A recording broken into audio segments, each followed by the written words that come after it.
The big, beautiful 4th of July that is 2025 is different, folks.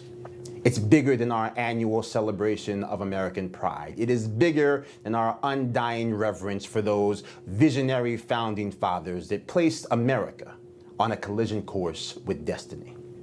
You see, today in many ways marks an end of the first 250 years of our constitutional republic. And we are here to tell the ghost of Benjamin Franklin. Yes, sir, we have kept our republic, but barely. America has survived a crucible.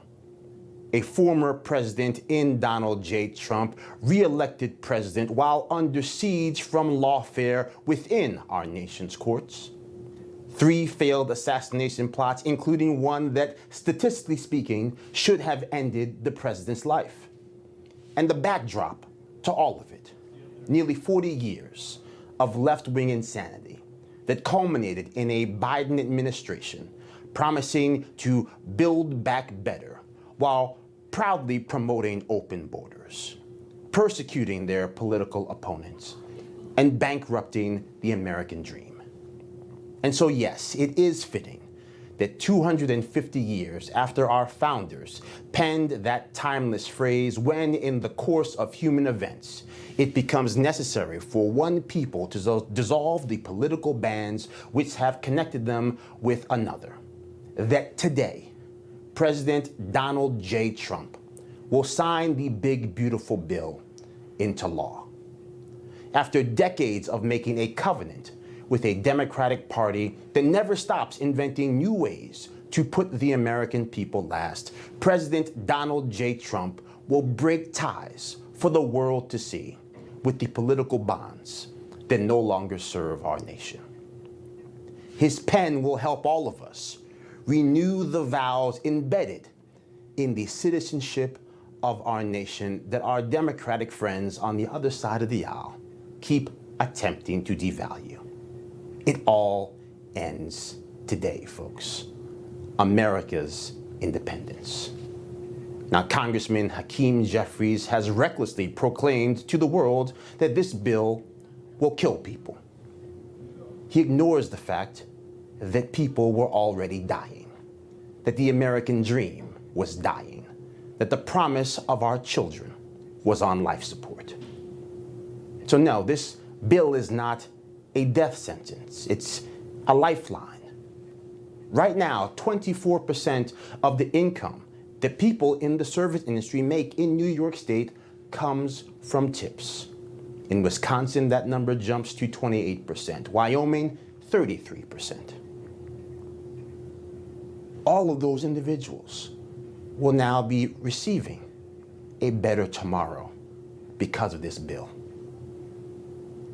All across this country, we have people that work overtime to serve their families. The big, beautiful bill gives each of them a $12,500 deduction to keep that overtime cash in their pockets for every hour they spend away from their families.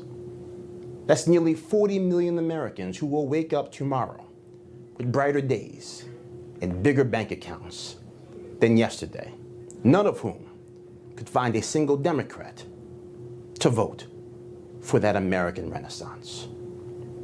When Franklin Delano Roosevelt created Social Security, the foundational program of the American social safety net, he famously said, "We have rich man security and we have poor man security. And the government owes equal obligation to them both." See, Democrats, they love to tout the man. They love to tout the programs. But they have clearly forgotten about the message.